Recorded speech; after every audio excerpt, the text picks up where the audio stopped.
Well, huge bomb today. Chris Klieman retires at K-State. That is official.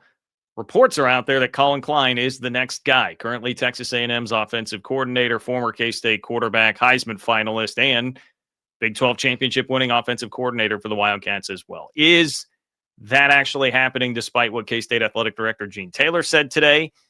I'll tell you coming up in this video. Welcome in. I am John Kurtz. Thank you to subscribing and listening to Open for Business, the best Big 12 podcast on planet Earth.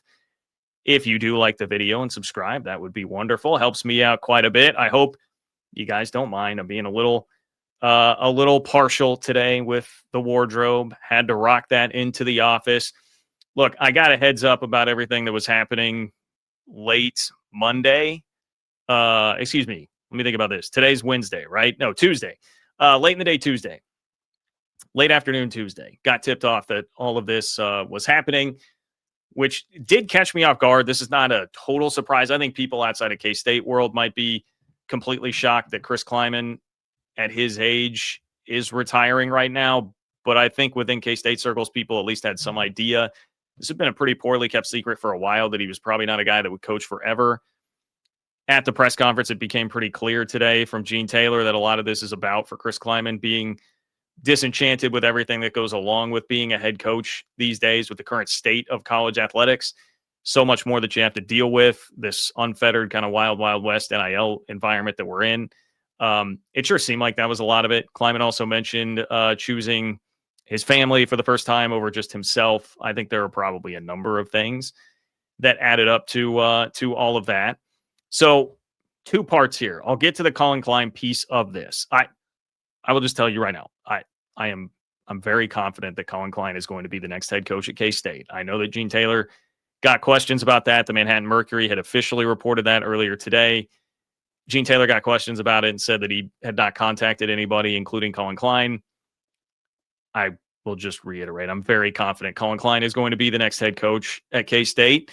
But Chris Klieman deserves his due here. And that, I think, is perhaps a part of what's happening with what I just talked about.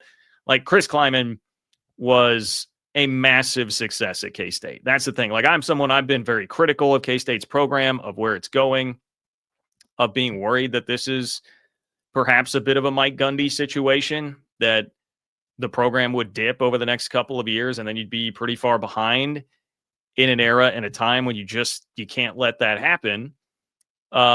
So having said all of that, that does not take anything away from like Klieman's overall career. Things were descending here toward the end of it, unfortunately, this year in particular. But remember, last year they started 7-1 and then really struggled to end the season, go 8-4 before playing in and winning a bowl game. So it was a disappointing end to last year.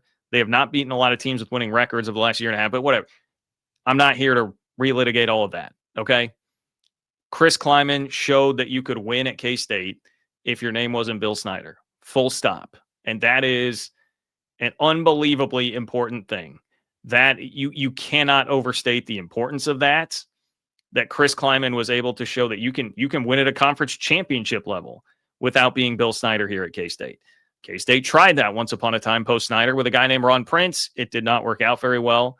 Then Snyder came back and did it again. And so you have this question looming over you after that. Like, can this school actually do it? And Klieman stepped in, won a Big 12 championship, had, 5 8+ win seasons, and only had one losing season. It came during COVID. So no losing season, non-COVID, during his entire 7-year tenure at K-State. Went to a bowl game 6 of 7 years.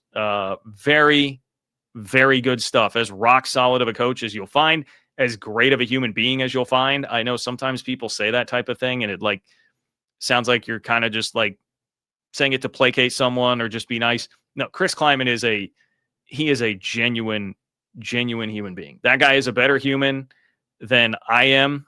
I strive to be more of a human being like him. It's a tough thing to balance when what I'm seeing on the football side, I do think was worthy of a lot of criticism, but I have a ton of respect for the man and don't want to, I want to be as good of a person as he is. And that's genuine. That's true. And you can see that in how many people showed up to the press conference today, just other staffers, the basketball staff, baseball staff, other sports at K-State. Revered dude at K-State for sure.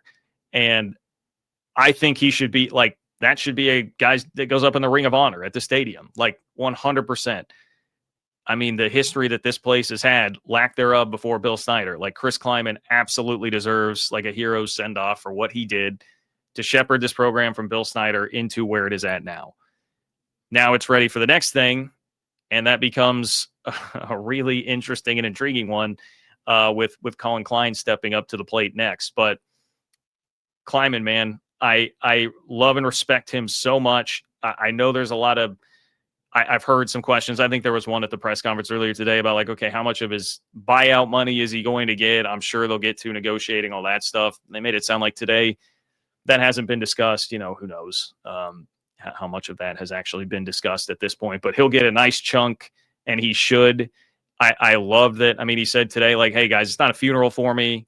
I'll be around. He said next week he will be around hanging out with the players, answering questions. Still not sure if they'll play a bowl game or if he would coach a bowl game. That part's still up in the air. So there's still a lot of things to be ironed out and worked out. But love that about this guy. And, you know, I mean, I think, look, they really didn't want it to come out today because today was National Signing Day. K-State signed a pretty big class, actually. And they didn't want that to break today. I think they were hoping to get it through. But like I said, I caught wind of it yesterday. So you kind of figured like this is going to break here at some point. It's going to be tough to keep it under wraps through signing day.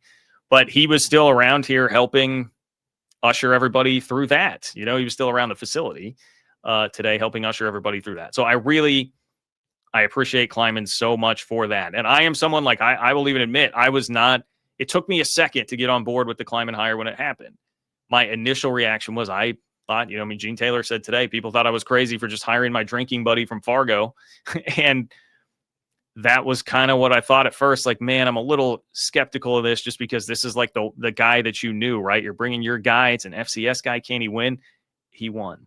And Klieman pointed out today, and I was glad that he did this. Like, he's a really humble guy, but I love that he said this.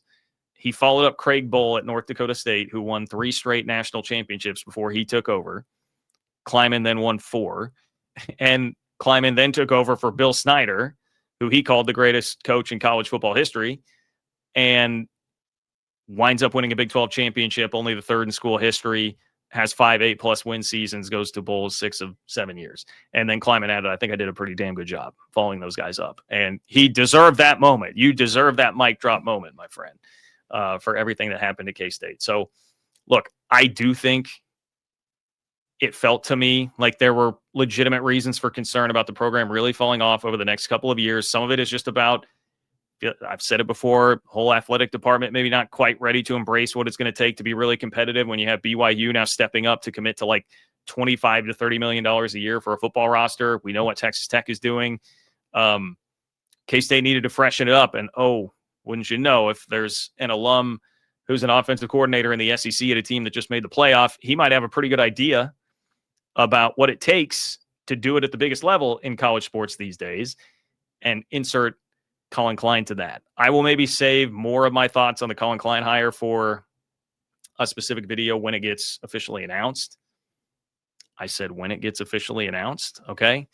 But the general take here is that's a hire that you just have to make, man. He's an alum that's beloved by the entire fan base. Hyper online, super fans, much more, you know, I call them the proud of this house we built fans at K-State. K-State fans will get the reference. Everybody loves Colin Klein. Everybody can get behind Colin Klein. Really galvanize fan base, donors, etc. I think you'd have a lot of people lining up to be ready to support if and when that happens. It's a hire that you got to make. It may be Cliff Kingsbury and not really work out very well, but I think it's a hire that you got to take your swing. You got to take your swing. And I have to think that some of this with Klieman too may have been, hey, I'm thinking about this. I don't love everything that's going on right now in college sports. And if I hang on an extra year or two, they may miss out on this dude that, you know, is such an obvious, like, you have to go take your shot at him. So again, all the respect in the world to Chris Klieman for that. More to come on the Colin Klein front, but some initial thoughts on everything that happened today with K-State. So let me know what you think. Please subscribe to the channel, like the video, subscribe to the Open for Business Big 12 newsletter. If you want more, make sure and check out the Threemont channel on YouTube. We are doing a live show tonight. And so, yeah, you can check that out. We'll get way more in-depth into it with my buddies Cole Manbeck and Derek Young. Take care, guys, and I will talk to you soon.